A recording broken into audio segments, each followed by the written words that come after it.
इस क्वेश्चन में क्या करना है देखो, test the consistency, consistency check करना है। ये मतलब इंजीनियरिंग मैथमेटिक्स बीएससी मैथमेटिक्स के साथ ओके। कंसिस्टेंसी कैसे चेक करेंगे देखो, मतलब सिस्टम ऑफ इक्वेशन की कंसिस्टेंसी, थ्री इक्वेशन, वेरिएबल यहाँ पे एक्स वाई जेड दिए है, सही है। इसकी कंसिस्टेंसी चेक करेंगे।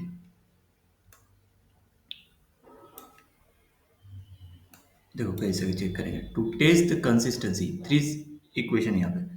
To test the consistency of the system and solid we will use Gauss elimination, मतलब augmented matrix of the system. जैसे गिवन सिस्टम ऑफ इक्वेशन ये दिया है गिवन, इसको ऑगमेंटेड मैट्रिक्स के फॉर्म में लिखेंगे। ऑगमेंटेड मैट्रिक्स मतलब ये मैट्रिक्स हो गया, सही है। उसको कैपिटल ए से डिनोट किया है, एक्चुअली उसको ए बी से इस तरीके से भी डिनोट कर सकते। कौन से एग्जाम्पल में, ए बी। ए मैट्रिक्स मतलब ये जो है coefficient of x y z, ये ए मैट्रिक्स रहेगा और ये बी मैट्रिक्स रहेगा। तो डायरेक्टली यहाँ पे ए से डिनोट करेगा, this combination of this coefficient and B matrix, ये सही है। मतलब इसके कोएफिशिएंट ये 1 -2 -1, मतलब यहाँ पे 1 -2 -1, यहाँ पे 1 8 -3, 1 8 -3, 2 1 -3, 2 1 -3, और यहाँ पे 5 -1 7, 5 -1 7, सही है। This is augmented matrix. अभी इसमें नहीं रो ऑपरेशन करें to transform the matrix into row equivalent form, okay. अभी देखो, so eliminate the x coefficient in the second and the third. कौन सा, जैसे ने क्या रो ऑपरेशन लगा है इसमें, तो ने क्या, ये जो है ना 1 को 0 बनाएंगे और ये 2 को 0 बनाएंगे। तो कैसे 0 बनाएंगे, ये ऑपरेशन की सबसे देखो, ये 0 कब बनेंगे, यहाँ पे 1 है, यहाँ पे 1 है, तो R2 माइनस R1 कर दो, 1 माइनस 1 क्या हो जाएगा, 0 हो जाएगा, सही है। तो R2 equal to R2 minus R1 कर दिया। नेक्स्ट, यहाँ पे 2 है, यहाँ पे क्या 1 है, तो क्या करना पड़ेगा, R2 माइनस 2 टाइम्स R1। तो देखो सॉरी R3, ये R3 रो 3 है ना, तो R3 माइनस 2 टाइम्स R1, इसको 0 करने के लिए। तो ये एलिमेंट भी चेंज हो जाएंगे और ये एलिमेंट भी क्या हो जाएगा, चेंज आ जाएगा, इसमें भी चेंज आएगा, इसमें भी चेंज आएगा, सही है। तो इस ऑपरेशन के हिसाब से नहीं क्या, नेक्स्ट में देखो क्या आएगा, देखो R2 माइनस R1, तो R2 माइनस R1 देखो ये 1 माइनस 1, देखो 1 माइनस 1 कर दिया। देन 8 माइनस माइनस 2, देखो। देन थर्ड क्या है, यहाँ पे थर्ड कॉलम मतलब क्या है, -3 माइनस माइनस 1, देखो -3 माइनस, देन -1 -5, तो 0 10, ये न्यू रो आ गया R2 का, 0 10 -2 -6, मतलब यहाँ पे 0 10 -2 -6 आएगा। देन R3 के हिसाब से देखो, R3 -2 R1, तो यहाँ पे क्या है 2, और R1 क्या है यहाँ पे 1, मतलब 2 माइनस 2 टाइम्स R1, देखो 2 माइनस 2 टाइम्स R1। उसके बाद यहाँ पे क्या है 1 है, सही है। 1 माइनस 2 टाइम्स -2, देखो 1 minus 2 times -2, then -3 times 2 times -1, देखो ये। देन 7 टाइम्स 2 टाइम्स 5, क्योंकि यहाँ पे 5 है, तो चेंज क्या आ गया 0 5 -1 -3, देखो ये R2 है पूरा row, and this is R3, put कर दो यहाँ पे, दिस इज R2 पुट कर दिया, and this is R3।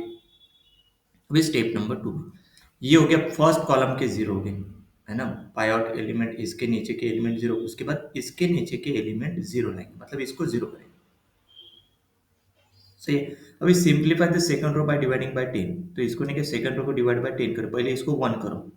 Dividing by 10 करने के बाद R2 क्या है, 1 बाय 10 R2, तो R2 क्या बन जाएगा, चेंज वाला R2 क्या है, ये बन जाएगा 0 1 -1 बाय 5 -3 बाय 5, सही है। अभी देखो ये आ गया चेंज ऑफ मैट्रिक्स, ये आ गया डिवाइड बाय 10 करने के बाद किसको, रो 2 को।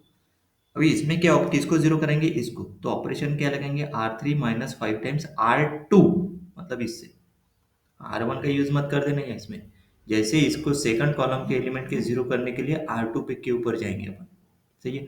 सो R3 equal to R3 minus 5 R2, तो R3 माइनस 5 R2, देखो ये 0 -5 इंटू 0, मतलब ये 0 माइनस 0 ही हो जाएगा। देन 5 -5 इंटू 1, देखो 5 -5 into 1, next -1 into 5 into -1 by 5, देखो।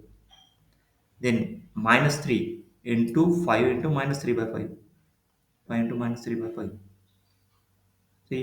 तो चेंज ऑफ रो क्या आ गया, देखो यहाँ पे ये -1 + 1 -3, ये पूरा 0 आ गया, मतलब ये पूरा रो क्या आ गया 0। तो equal matrix, change of matrix क्या आ गया, ये 1 -2, पहला रो तो सेम, दूसरा रो भी सेम, थर्ड रो पूरा 0। अभी इसके लेके रैंक फाइंड करेंगे, है ना। है ना। कंसिस्टेंसी चेक करने के लिए क्या करते हैं अपन, जैसे ये मैट्रिक्स है, मतलब ये किस फॉर्म में है ना, यहाँ पे ए से डिनोट किया है, एक्चुअल में वो इस फॉर्म में है, A x equal to P. So augmented matrix निकालते ए बी, सही है। मतलब इसको ए से डिनोट किया है, एक्चुअली इसको ए बी से डिनोट करो। ए मैट्रिक्स कौन सा हो गया, ए मैट्रिक्स हो गया 1 -2 -1 1 8 -3 एंड 2 1 -3। और बी मैट्रिक्स हो गया यहाँ पे 5 -1 7। इस तरीके से, मतलब ये ए बी से डिनोट करो, इससे डिनोट करो, सही है। अभी देखो, अपने को चेंज करने के बाद क्या आ गया फाइनल, ये कंसिस्टेंसी चेक करने के लिए फाइनल क्या आ गया, ये देखो, इसको इसके साथ कंपेयर करेंगे तो ए क्या आ गया, ए आ गया 1 -2 -1 0 1 -1/5 0 0 0, ये ए मैट्रिक्स है, सही है। और augmented matrix A B, A B, ये मैट्रिक्स क्या है, ये पूरा मैट्रिक्स है, दिस इज ए बी, है ना। जैसे ये 1 -2 -1 5, उसके बाद 0 1 -1/-3/5, सही है। फिर ये 0 0 0 0। अभी देखो इसको नहीं क्या, कंसिस्टेंसी चेक करने के लिए देखो यहाँ पे 0 0 0 विच करस्पॉन्ड्स टू द इक्वेशन, मतलब लास्ट रो जीरो है, मतलब ये इसकी रैंक क्या होगी, number of non zero rows, मतलब इसकी रैंक क्या है 2। और ए बी की रैंक क्या है, number of non zero rows, last row क्या है, पूरा जीरो है, मतलब इसकी भी रैंक क्या होगी 2। दोनों की रैंक क्या है, सेम, मतलब given system is a consistent. तो यहाँ पे वही लिखा है, last row of the augmented matrix ये पूरा जीरो है, विच करस्पॉन्ड्स टू द, ये पूरा zero, 0 x 0 y 0 z equal to 0, this equation is always true, does not lead to a contradiction, so there is a no row from this, मतलब k not equal to 0, मतलब the system is a consistent. अगर इस equation के form में, मतलब यहाँ पे अगर नॉन जीरो टर्म रहे तो वो सिस्टम हमेशा, यहाँ पे पूरा जीरो, लेकिन यहाँ पे अगर नॉन जीरो टर्म है तो उस केस में अपन उसको इनकंसिस्टेंट बोलेंगे, मतलब नो सॉल्यूशन, सही है। तो मतलब यहाँ पे लिखे the rank of coefficient matrix, the number of non zero rows, मतलब ये coefficient matrix A, number of non zero rows in the coefficient part is 2। तो द रैंक, ये argumented matrix, the rank of argumented matrix क्या है, number of non zero rows, number of non zero rows in the augmented matrix is 2। मतलब rank of A equal to rank of A B, that is equal to 2, and this rank is less than the number of variable. Rank इसकी 2 है और number of variable कितने, x y z 3 variable है। So less 2 is less than 3, मतलब rank is less than number of variable, the system has infinitely many solution, है ना। Case क्या है, अगर rank of A equal to coefficient matrix, rank of augmented matrix equal to 2 है, और n क्या है, नंबर ऑफ वेरिएबल 3, मतलब 2 लेस देन 3, अगर ये less than number of unknown है, this is a number of n equal to क्या, number of unknown. अगर ये रैंक अगर लेस देन नंबर, इस केस में हमेशा system has infinitely many solution. और यूनिक सॉल्यूशन कब रहता, जब ये रैंक 3 रहती, नंबर ऑफ वेरिएबल भी अगर 3 रहते, तो उस केस में अपन बोल सकते हैं यूनिक सॉल्यूशन। तो सॉल्यूशन डायरेक्टली फाइंड करेंगे। अभी इनफाइनाइट नंबर ऑफ सॉल्यूशन, तो इनफाइनाइट नंबर ऑफ सॉल्यूशन के लिए वो सॉल्यूशन सेट फाइंड करेंगे। देखो, एक पहला इक्वेशन ये आएगा, ये कहाँ से, इस इक्वेशन से, देखो x -2y -z equal to 5।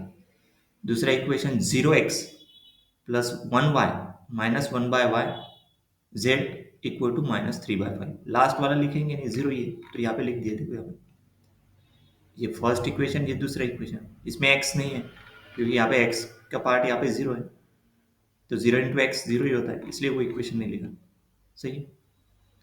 From equation 2, we can express y in terms of z. Since we have one free variable, 3 minus 2 equal to one free variable. So we can let z be a parameter. है ना? इसमें ने क्या, दो equation है और variable कितने हैं, 3 है। तो 3 माइनस 2 कितना होता है, 1।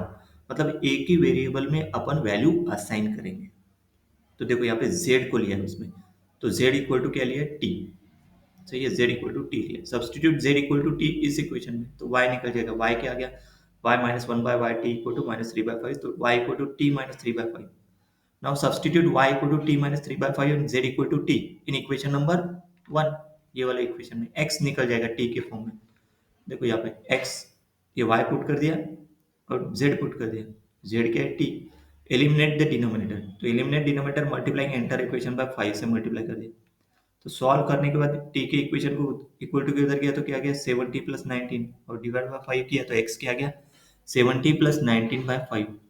The solution of the system क्या होगी, ये x की वैल्यू, this is the value of y and this is the value of z. मतलब सॉल्यूशन सेट नहीं कि t बिलोंग्स टू अगर लिया x y z तो उसको इस फॉर्म में लिख सकते हैं इसको नहीं कि x y z equal to 19 by 5 minus 3 by 5 0 plus t into 7 by 5 1 by 5 1. सही है. मतलब final answer is the system is consistent has infinitely many solution. मतलब ये x t की कौन सी भी वैल्यू, t की वैल्यू इसमें डालने के बाद x निकल जाएगा क्योंकि इनफाइनाइटली मेनी सॉल्यूशन, क्योंकि t for any real number t. This is the solution set x y z. सही है. ये कंसिस्टेंसी चेक करना है, मतलब आपको नो सॉल्यूशन है, यूनिक सॉल्यूशन है या इनफाइनाइटली मेनी सॉल्यूशन है, वो रैंक के हिसाब से चेक करेंगे और उसके बाद सॉल्यूशन फाइंड करेंगे. ठीक है. इसमें दोनों बोला है, कंसिस्टेंसी टेस्ट करना है और सॉल्यूशन भी फाइंड करना है. ठीक है. नेक्स्ट.